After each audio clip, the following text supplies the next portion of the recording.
부자는 어떻게 되는 것일까요? 돈과 자산은 가만히 있어도 주어지는 것이 아닙니다. 어떤 일을 특정한 방식으로 행한 결과로 얻게 되는 것입니다. 의도적이든 아니든 특정한 방식으로 행동한 사람들은 부자가 되었습니다. 우리는 흔히 환경을 탓하곤 합니다. 그렇다면 어느 도시의 시민은 모두 부자가 되고 어느 도시의 시민은 모두 거지가 되어야 하나요? 똑같은 직종에서 일해도 누구는 부자가 되고 누구는 그렇지 않습니다. 환경이 부자가 되는 것을 결정하지 않는다는 것을 알 수 있습니다. 즉 부자는 특정한 법칙으로 행동한 결과입니다. 자신의 방식만 고수하는 사람은 그 상태로 남을 것입니다. 부자들에게는 공통점이 있다고 합니다. 마인드셋, 즉 마음가짐입니다. 이번 시간에는 부자가 되는 마음가짐에 대하여 이야기해보겠습니다. 부자들의 생각의 기반부터 이야기해보겠습니다.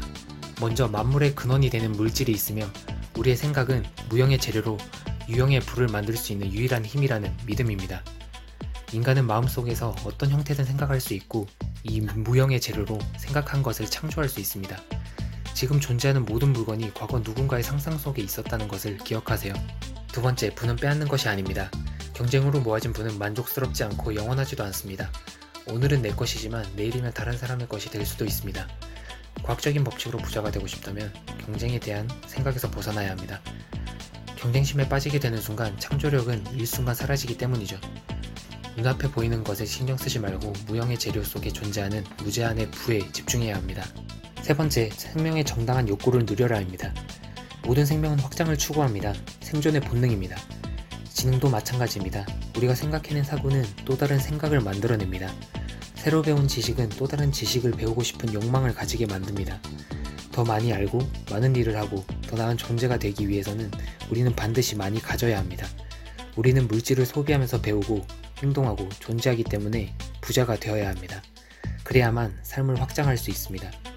부자가 됨으로써 자신의 최선을 실현할 수 있다는 마음으로 생활하는 것입니다. 하지만 다시 한번 이 욕망은 모두를 위한 것임을 기억해야 합니다. 부는 빼앗는 것, 경쟁하는 것이 아니라 창조하는 것입니다. 네 번째, 감사하는 마음입니다.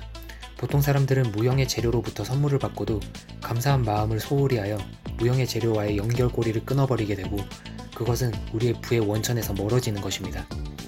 좋은 일이 다가올 때 더 많이 감사하는 마음을 가질수록 더 많이, 더 빠르게 찾아옵니다.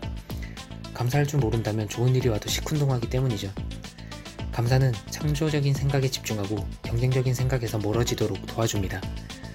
무형의 재료와 좋은 일에 대한 감사를 통해 경쟁자를 인식하기보다 내 생각에 더욱 집중할 수 있습니다. 그리고 힘든 일이 있더라도 감사는 희망을 꺾는 치명적인 생각에 빠지지 않도록 도와줍니다. 마지막으로 방향입니다. 반드시 원하는 것에 대한 명확하고 구체적인 그림을 머릿속에 가지고 있어야 합니다. 모호한 그림으로는 충분하지 않습니다.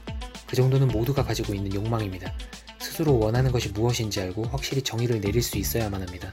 모호한 욕망만으로는 부자가 되는 힘을 가질 수가 없죠. 그림을 그리는 것이 전부라면 그저 몽상가일 뿐입니다. 명확한 비전은 손에 잡을 수 있는 현실적인 목표가 되어야만 합니다. 물리적으로 새 집에 살기 이전에 정신적으로 그 집에서 이미 살고 있어야 합니다. 원하는 것이 옆에 있다고 생각하고 그것을 자신의 것처럼 마음껏 사용해 보는 것입니다. 그 정신적 주인의식을 견고히 하고 그것이 현실이라는 신념이 한순간도 흔들리지 않도록 해야 합니다. 그리고 상상 속에서 소유한 것에 대하여 감사할 줄 안다면 진정한 신념을 가진 사람이라고 할 수 있습니다. 그리고 그 사람은 무엇이든 창조해낼 수 있을 것입니다. 부자들의 마인드셋 5가지에 대하여 알아보았습니다. 간단하게 요약하면 우리의 생각은 부를 만들어낼 수 있는 유일한 힘이라는 믿음을 가지고 경쟁자보다는 자신의 창조에 대한 고민을 하고 나의 생명의 정당한 욕구인 확장을 위해 부자가 되어야 한다는 마음과 감사할 줄 아는 마음을 가지고 확실한 방향, 목표에 대한 명확한 비전을 가지는 것입니다. 부자가 되려면 투자를 잘해야 된다, 연봉이 높아야 한다, 탁월한 사업 아이템이 있어야 된다 라는 이야기를 많이 하곤 합니다. 하지만 이러한 방법론을 고민하기 전에 부자들의 마음가짐을 가져보고 시작하는 것은 어떨까요? 이상 나를 위한 시간이었습니다. 감사합니다.